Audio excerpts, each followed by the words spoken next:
Ladies and gentlemen, you are watching the rematch. Let me turn up the noise here. Okay, you're watching the rematch between 1% and Madmax. They've talked about strategies. 1% is over here. Madmax is here. Gonna be a long game, he says. So last time, Madmax walled off against a mid-build by 1%. But what 1% did was pylon earlier. So you can see the income now is the same. They have no units. Basically, waiting to pylon. Luckily, these play back at 1.5 times speed. So the delay in getting to these pylons is, and you can tell, they can see that each other are doing the same thing. That there's not another building being built. And this is the indicator that, that the other one is also waiting the pylons. So in the beginning, we gotta wait for these 4 pylons to be dropped. Because last time Madmax did not do that. And fell behind and ultimately lost. So I'm curious to see if Madmax goes to the wall again with the proper income. And of course, he knows what 1% is going to do, because 1% usually techs to carriers. Of course, he supplements it with other things, but there's going to be a lot of carriers. There goes the pylons for both. Income coming in at the same time, so they both made it before the next income round. No problems there, immediately dropping pylons. Okay. Super exciting start. He just puts it out there. How far are you going to pylon to? Oh, wow. So 1% is at least, I forget what, like, is it follow? Is it follow? Is it follow? Is it alt F? I forget what the keyword command was to follow a unit. I don't know what it is. He'll excite me. He's so young. Young and sexy. Young and tasty. So, we found out that 1% is much younger than I am. The old guy here. Yeah, you never know. Alright, well, so he's switched it up. We have an attacking building. And 1%, you should be able to see that. That's right. 1% should see that Madmax has made a building in his income. Is it enough? Oh, really? He says. Yes, really. Starting the aggression. 58 to 45. But, you know, it's like Madmax can't stop himself. Another pylon. 3 pylons for 3 pylons. I like how 1% puts them all the way here. And the reason is, the units will aggro toward the nexuses, right? And if the units come from the bottom and start attacking the nexus, and pylons are here, then they'll start attacking all the pylons, too. If the 2 pylons are at the top, and 2 at the bottom, at least, you know, if you're getting pushed, they might actually get to these 2 pylons, but that's going to be it. That's just one way to do it, to keep them out. I mean, they will attack every building they will come in contact with, but you can see they will aggro right to the nexus, but big, huge army balls, you know, could kill those pylons. Of course, the game's over at that point. Was able to kill the unit with just the 4 workers. So he's going to keep him busy doing that, but all 4 pylons are down, and all 4 pylons are down here. But let's look at the income difference. 81 for 1%, 77 for Madmax. It's not enough. You know, we're talking 4. It's not enough, but it builds up every 15, 20 seconds. That 4 adds up. I mean, right now, 1%'s got 100, got 180 to Madmax is 18, so keep on to use that nuke. Going DT. Now, that sounds really neat and all, except for the fact that all the workers are detectors. He says DT or Stalker. You can just tell by the income.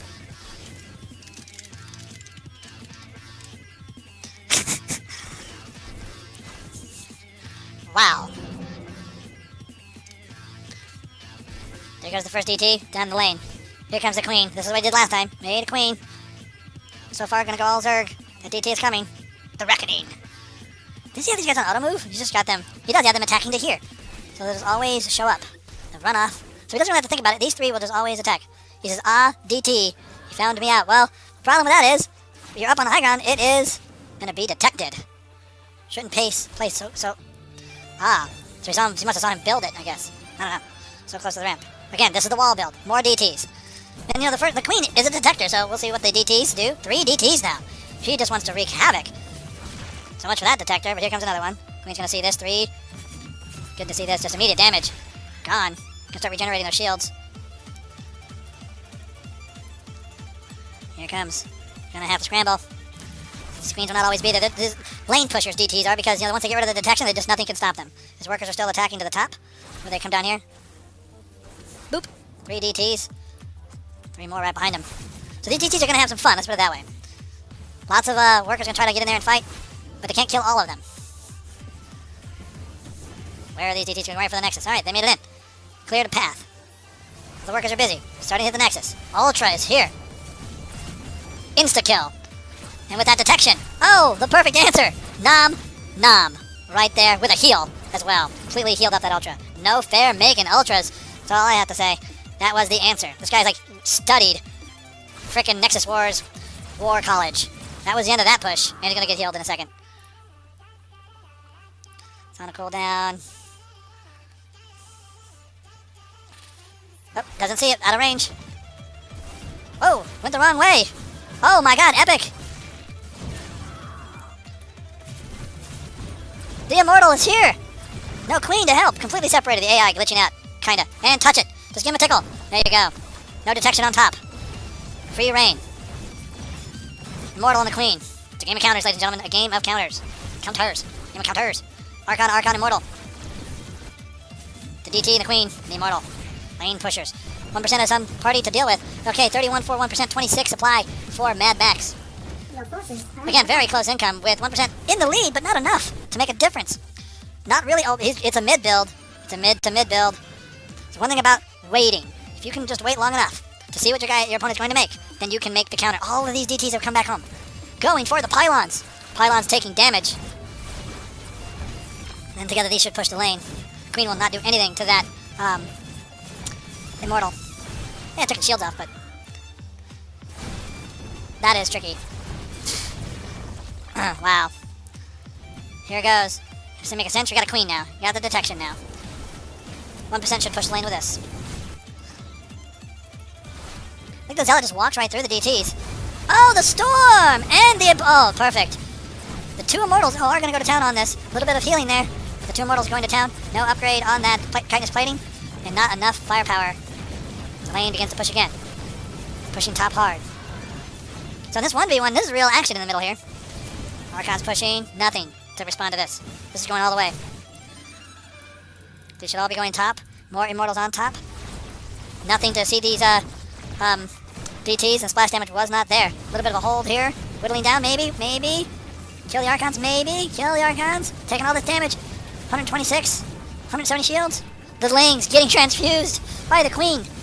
Oh, it's going to have to nuke that. Lots of Immortals. Boom, the nuke comes down. One nuke gone. Really nuke, yeah. The thing about DTs is they're cheesy. They are just cheesy. And see, they just walk around. They don't do the DPS to these beefier units. If you can overcome the TT problem with a little detection, then it's a game over. Notice how he's not overdoing. Yeah, there's another queen. Finally, I would have had multiple detection by now, but he doesn't really care. So the splash damage, anything that does splash damage, even the Archons do splash damage when they attack. Now the queens can detect. These are really just glorified zealots at this point. Queen's gone. Now they go to town. A little bit of bonus damage. There's so much DPS being done here. This push kind of falling apart on top. Straggling, stringing out. Look at this. There are DTs here. There's no detection. Queen is gone. If it weren't for these DTs, 1% has DTs now. Oh my. That is evil. 2 DTs from 1%. Supplies! Totally pushed, broke the lane. Pushing on bottom, getting pushed on top for Madmax. Some air. There we go. These scouts will surely kill everything in about 20 days. A little bit of stasis field there.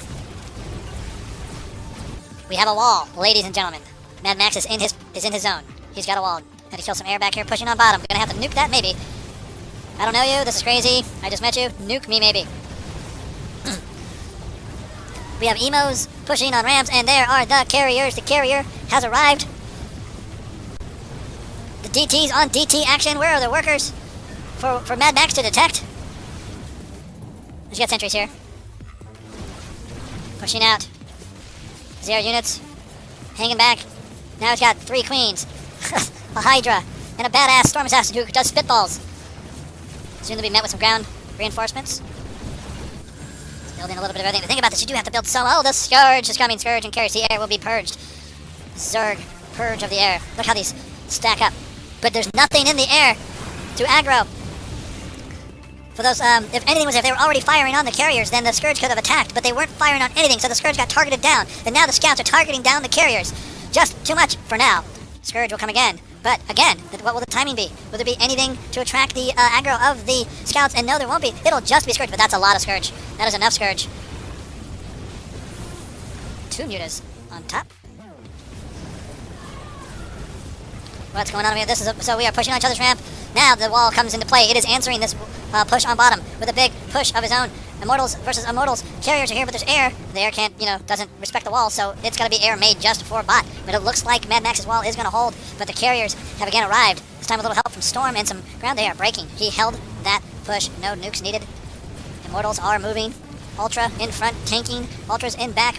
Emos in back firing, but on bot, Madmax starts to push out. Big, huge. army. He's going to push that whole lane. Nothing is going to stop that all day long. Not until he gets to his ramp. Scourge cleaning out what can be cleaned out. Weakening the air units. This will not be stopped either. I do think that 1% can stop this. It's going to take a while, but I think he can stop it slowly. He's going to slow it down, and when the carriers and the emos and everything comes out, he might be able to meet it and hold it at this ramp. Starting to get spread out a little bit. And the air is starting to get thinned out, period. Of course, now there's motherships here, which are an interesting answer. Motherships are really beefy. 200 shield, 130 health. That's almost what a carrier has. But look at this. Like I said, when everything comes together on the top ramp, 1% stops and then holds. I would totally drop point defense drones at this point. 219, the supplies are about equal. Madmax is floating so much money. What is he waiting for? Make some stuff, man. These guys are just pummeling each other. Oh, the time warps. They do nothing. This was not enough anti-air to kill it. You can't kill that many Scourge. Except for that point, where they exploded against the motherships. You start losing buildings, another nuke has got to come down, but now the swing around. Because of the, there's a cannon here, drawing some aggro. Mothership's going to town, Madmax. Scout's going to town, he's going to hold. There's the wall doing its job, pulling all the reinforcements around from the bottom, swinging up, and about to go to top. If the units die, these units could turn around and go to bottom. There they go. If there's not enough to aggro them, some units, a lot of units, have gone to bot. This is not a big ball on top. It's a really small ball that will be met. This is a big force coming. He's going to have to nuke this. We are almost max 280 out of over 250, but look at all of the money. What is he doing? What is Madmax doing with all that money? What are you building, man? Okay, we got the structures tab open. It's kind of crazy. You can see that 1% has a little bit, has a lot more different types of buildings. But Madmax, even though it has fewer buildings, doesn't have more. But it's a lot of sentries. There's a lot of Scourge. I've never seen that much Scourge. The entire back row is full of Scourge, and it's all beautifully synced up. Every once in a while, the Scourge will come, and it will just destroy everything. It'll be a never-ending plague on top and bottom of death. The carriers against the immortals. The scouts against the carriers. Pushing on bottom. This is going to have to be nuked right now. While everyone's together. Because these could pull apart at any moment. Here they go. You want to get them while they're together? There goes the nuke.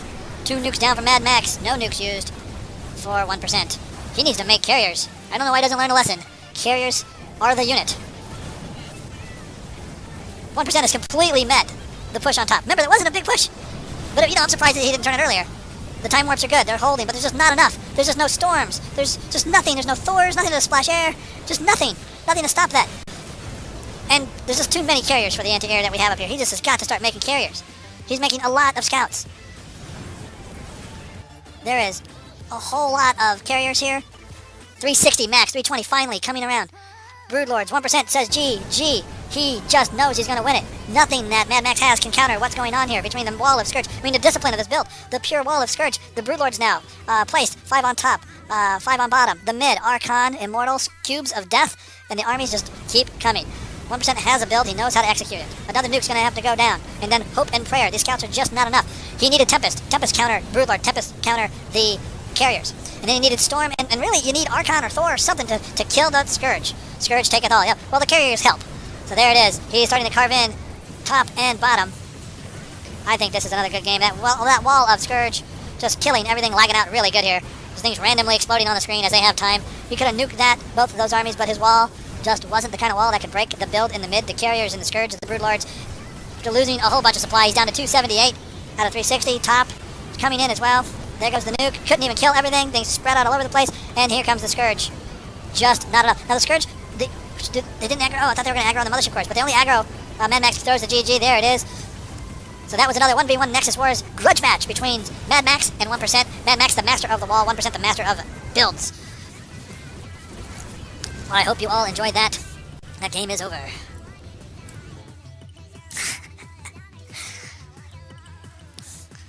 So there's no victory screen on when I'm observing this custom game. Good game. Hope you all enjoyed that. Stay tuned to the channel here on the Cheese Brothers for more ladder cheese, for arcade fun. Thanks for watching. Rate, subscribe, share, talk, whatever.